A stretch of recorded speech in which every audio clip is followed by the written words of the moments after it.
Welcome everybody. So I've got some good news. This is a little update on the Nischmann Bischoff German RV, which I imported from Germany back in 2019, and I drove it all the way from Germany to England over the Channel, English Channel, on a ferry, and then drove it all the way from Dover right up to north of England, where it sat for 6 months. And I went back in February 2022 to tighten some loose ends, and I thought, well, I might as well ship the camper over at the same time while I was there. I was going to ship it over in summertime, but I thought I might as well do it now. So anyway, after using it for about a week, getting it insured, getting it MOT'd, driving it around for 2 weeks, running errands, performed well. Didn't do anything to it, it fired straight up. Do have an earlier video of that as well. But basically, yeah, drove it all the way down to Southampton. It was 350 miles down to Southampton, and then it parked up in Southampton in the port. It was sat there for a month, basically. That was on the 13th of February, and then it got shipped on the 14th of March. It's basically been on a ship sailing across the Atlantic Ocean for the last month. Went through a Panama Canal, and it's come up the Pacific Ocean to a port, Hunami, in California. I did my first posting on Central, actually, as a broker. I've never actually posted anything before. I've always just, taken jobs on Central. So this is my first posting I've actually done. You can see everything's all there. Got all the information. I got my order reference number there, RCT-GB 222 3778. Just been dispatched. I had a couple of people try to rumble me for $1,200 to move it, but and there was a couple of other guys that didn't have a proper insurance. The trailer wasn't up to it. The trailer was a bit too small. I had to turn those guys down. But there's one guy who sent me some pictures of his trailer. He's got a nice 40 foot, I think it's 48 footer. Trailer. It's, you can tell it's a beefy trailer. It will handle that as well. The camper's only 21 feet, so there's plenty of room on there. He actually lives in Vegas as well, so he's one in a back haul basically. So it was pretty, I could tell he was pretty desperate to get it. Compared to some of the other people who were trying to charge me a fortune. There were other brokers trying to broker my load as well, and I was like, well, I sort of like wanted to do the whole brokering thing myself. So I've got the full end-to-end experience of shipping the vehicle, dealing with the customs guys, dealing with all the paperwork, dealing with posting it for myself. I could have gone down and probably bought it back myself, but I really wanted to post it through my business and learn the whole process of dealing with a transporter on the other side, because I've always dealt with brokers and dealers and stuff, and obviously this is the first time I've dealt with another transporter, so I was very picky. I know the questions I need to ask, because I've been asked them a million times. So it was all about making sure we had the right insurance. I also asked pictures of the equipment as well, all the dot information, checked them out on Central, checked them out on the Federal Carrier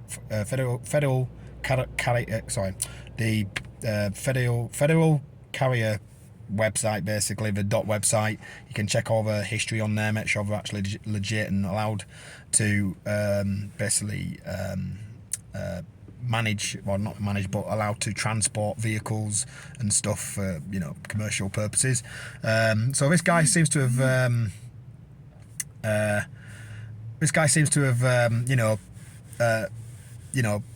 matched up and everything what I wanted. He's got the right equipment. He's got $1 million liability. He's got 100 grand cargo. He sent me his insurance over and stuff, so everything looks good on that respect. There were some guys out there with didn't even have any cargo. I don't know how the hell we're getting any jobs. And I had to really bite the bullet turning them guys down, because I really wanted my camper, and I was scared of it racking up costs, because after, I think it's on Monday the 18th, it starts racking up storage fees. So I was worried about how much that might start costing, but did the right thing. I held out. I didn't just go for the the guy with the the cheapest guy. But them guys weren't even the cheapest, actually. I just didn't go with a guy with the shittest equipment and the crappiest insurance, basically. I think if you're going to do this job, you need to at least have, if you're doing a 2-car or whatever, you need to have like 100 grand cargo. You need to have $1 million liability. And a reasonable record on your dot as well. So I'm really happy that my camper is on its way. It's going to be here. It's picking up tomorrow. Guy's got a TWIC card as well, which is also very good as well, because they'd have to get an escort for that. All the information about everything on here is here. I've even got a terms and conditions. It's all my terms and conditions for my company. You can see their dispatch instructions. Quite thorough on all the, you know, requirements which I wanted, and got all the information in there. This should be like on every single load you get. It says the driver has to take pictures of all sides, front and rear of a vehicle to at pickup. Send them to, that's my number, or email them to rawcrowntowing1@gmail.com. Make sure the camper is not over height restrictions whilst on the trailer. Watch the sides of the camper body on the wheel wells on the trailer. Do not hit the body of a camper on the wheel wells. Call my number if it does not fit in your trailer. Because again, I just wanted to make sure people, you know, realise that if there's any damage to the vehicle, if it doesn't fit, we're not going to try and force it on. They'd have to phone me up. Also mentions you could have a TWIC card, could have a flatbed trailer, or preferred not to use a side rail, because obviously, you know, it's not going to fit on a side rail, otherwise I'd have got it myself. The port is open from 8 AM to 4:30. I've sent him all the information now. Once he accepted the rate agreement and stuff, I sent him over the gate release pass and also the arrival notice. It's got the bill of landing number and the VIN number of the vehicle on there, so that's all he needs to get out the port. I've already phoned up and verified all that. There is a little issue with the driver's window, so I've just put a little note on there just to say if the driver window gets stuck on the way up, don't try and force it and wiggle the top part of the glass. I'm going to fix that, but the glass is actually loose and I'm just going to tighten it up.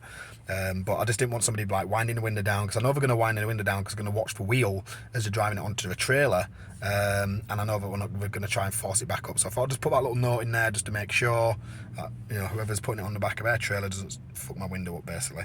And also I've got my terms and conditions here. I don't know if you can read that, but I'm not going to go through it all. It is quite long-winded. There's a lot of details in it. It just covers my company's arse. A lot of that has been written by me over a long period of time, and it just, you know, it just covers mine arse and a lot of other stuff as well. And also, if I'm going to be like brokering out to another broker as well,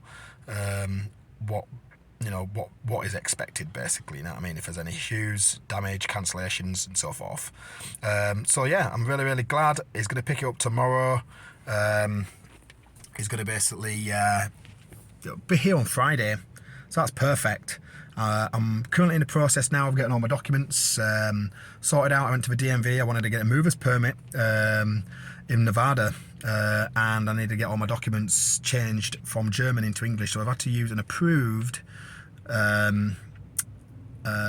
translator who's on the approval list of the Nevada DMV, and also have to get those documents notarized as well at a notary, and then go back to the DMV, and then hopefully they should have been given my mover's permit. Once I get my mover's permit, then I can take it to the inspection station, get a VIN check on it and an inspection. The vehicle is over 30 years old, so in the US there's a lot of like EPA regulations and all this stuff, but apparently if your vehicle's over 25 years old, none of that applies. So I've done a lot of research into this. It's actually got through the customs at California. It's been released, it's through customs, so it's already got past that stage. It's just a registration stage. It's going to be a little bit tricky. I actually want to register it in Arizona anyway, because there's no smog where my business is registered, and I've got my address and everything over there. I don't need any smog for my vehicles. In Nevada you need smog, in innovation we'd have to take to a smog inspection station, so I'm not really going to do that. I'm just going to get the mover's permit to begin with, because I don't need a smog for that. That's just literally just so you can move your car around, so you can take it to a smog station, or you can take it to a garage to get fixed, or move it out of state. And as soon as I get that done, as soon as I get the 30-day permit, then I'll be heading down to what's its name? I'll get it insured, obviously, because it'll get entered into the system, and then I should be able to get the VIN insured, and then I should be able to drive it down to Kingman, get the VIN inspection done there, and then I should be able to get it registered. And once it's registered there, it shouldn't cost me as much either to get it registered over there compared to bloody Arizona Nevada, and it's scandalous registration costs. But then as soon as I've done that, I'll be basically once I've got the registration done, I'll be driving it back home, and then I'll be taking it out. And I want to do some little bit of work on it first. I want to upgrade the air conditioning and stuff for the Nevada weather.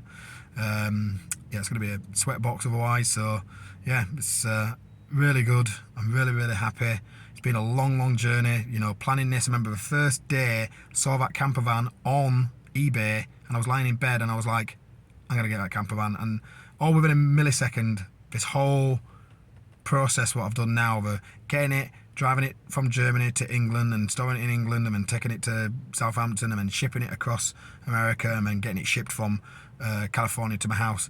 All that was like, I can do this, I'm going to work out how to do it. And I've worked out how to do it, and I'm that close now, it's that close. And I'm going to make another video when it rocks up at the, I told the guy to drop it off at the Rio hotel car park, basically. There's a big parking lot down there, and I'm going to drive it from there to home, basically, you know what I mean? Winging it a little bit, but still, just going to drive it from there up to my house. It's only a couple of miles, straight the, you know, I'll go straight up Flamingo, basically, so it shouldn't be a problem. And I'm really delighted. I'm really happy I'm going to be getting my camper, and it's going to be so unique. It's the only one of us. There's one other, I've seen one other of us, Mercedes-Benz TM1 410D vans in America, and it was on eBay. It was a 1980s model, and it was literally just the van. It wasn't even a box van. It was just the ladder frame, so the frame of the actual, you know, truck, basically. It's like a pickup truck type thing, but it's got nothing on the back. It's got no bed. It was just the frame and the axle at the back and the actual cab, and the bit had been taken off. It had like a sauna on the back, and the guy was selling it for $9.5 grand, and it had nothing on it. And I was like, wow, if you're getting $9.5 grand just for that, then, and there was a lot of people interested in it. I'd be interested to see if it's still there, but yeah, that's the only one I could find. And there was one other guy who had a panel van, was turned into a camper in California, who I met on a forum, and his wasn't a 410D, it was like a 308 or 309, one of the lighter ones with single wheel, non-dually on the rears. Mine is the only Nischmann Bischoff camper I know in the States, so it's going to be like absolutely mega uber rare. And because Mercedes-Benz campers seem to be the new VW right now, it's going to turn heads, man. It's going to turn heads. People are going to see that and go, hey, wow, what the hell's that? We're going to see the Mercedes sign on the front, see that it's a camper, but it looks different. It looks different shape, looks more cool and retro.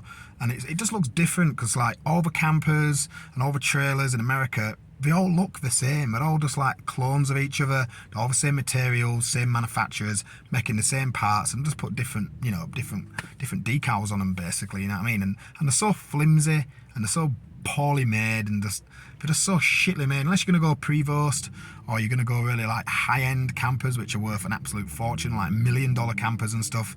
But anything within the, you know, $50, $60, $70,000 range, they're just so cheaply made, you know what I mean? For the quality, so for the money you're spending, even the Istkas and the mini Winnebago Mercedes-Benz campers, they look nice, but when you look at them, you realise everything is so lightweight, cheap.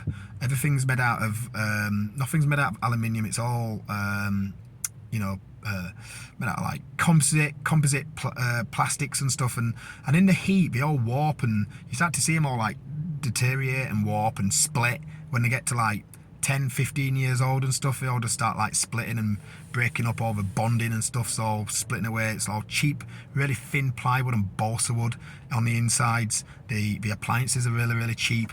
All the switches and the lights are just so cheaply made and really badly put together. They're all wonky and stuff, and you know, they're just so badly made. American RVs, they're just junk, and that's why I've gone to the absolute trouble to shipping over this 1991 Nischmann Bischoff Klo. It's like a Nischmann Bischoff Klo. I can't pronounce it properly. It's German, but anyway, the build quality of this van, it's almost like being inside a yacht.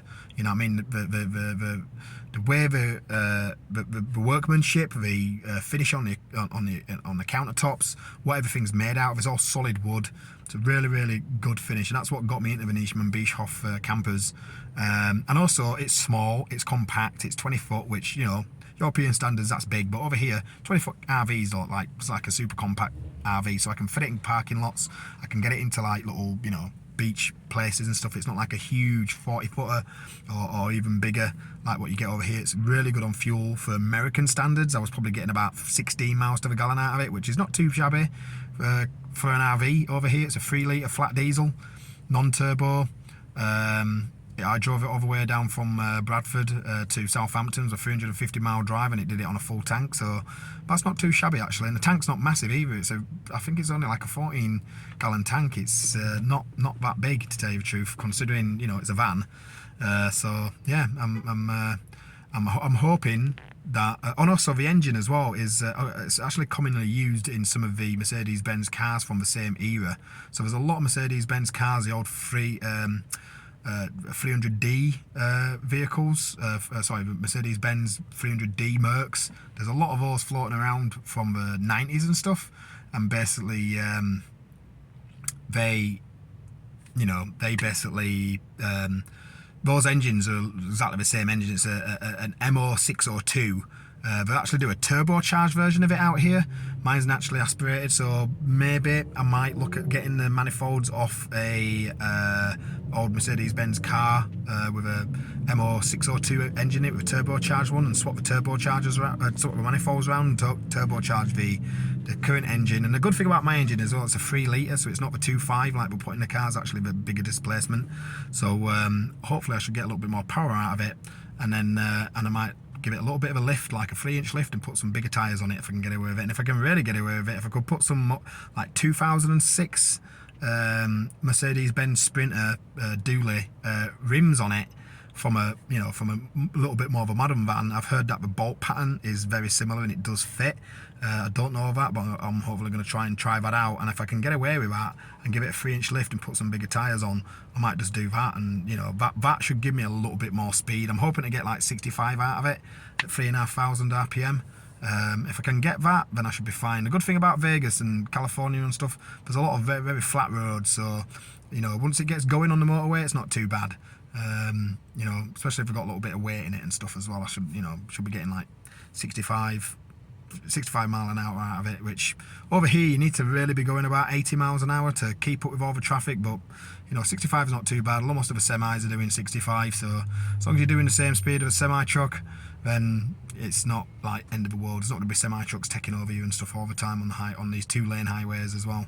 That's my only concern, is just getting a little bit more power out of it, getting a bigger tyre on it, bigger wheel. Get a little bit more speed out of it for the American roads, because they're a little bit more unforgiving out here when it comes to driving along at 50 miles an hour. Anyway, that's me. So I'll speak to you guys later. I think I'm going to do another video tomorrow when it arrives at the Rio. Hopefully I can get it just before it arrives, so you can see it arriving on the back of a truck, and do a video of it coming off the truck, and then we'll have to do a little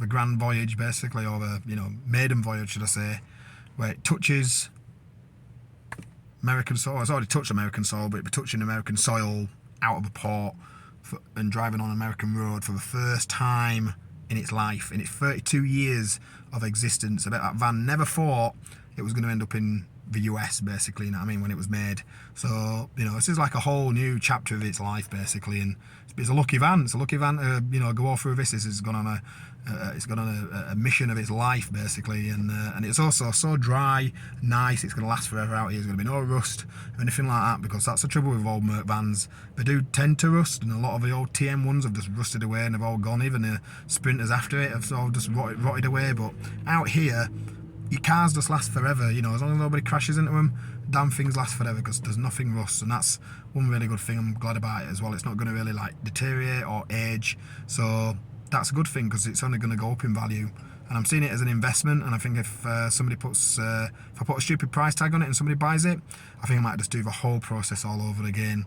I know there's actually a bigger Niesmann Bischoff Mercedes-Benz van. I can't remember what it is. It's like the 902 or something like that. It's a larger one, slightly larger vehicle, same build quality and stuff, bigger engine. That is probably the next thing. I would really like to get one of those and bring one of those over. So if I got a good price on this one, probably like 60k, 65 or something like that, because literally you can't even get a camper, you can't get a Merc camper for that price out here. They're all like 150, 180 grand. It's just ridiculous how expensive it is. It's cheaper for me to buy one in Europe, ship it over here, and go all through the process of registering and everything, than it is to buy one out here. So that's why I sort of went down that route, and it's better quality as well. It's a better quality van. It's not going to depreciate, because trust me, you buy a new Merc van, they're gonna depreciate like a lead balloon, basically. You know what I mean? The price is going to go down so quickly on them. You're going to lose so much money.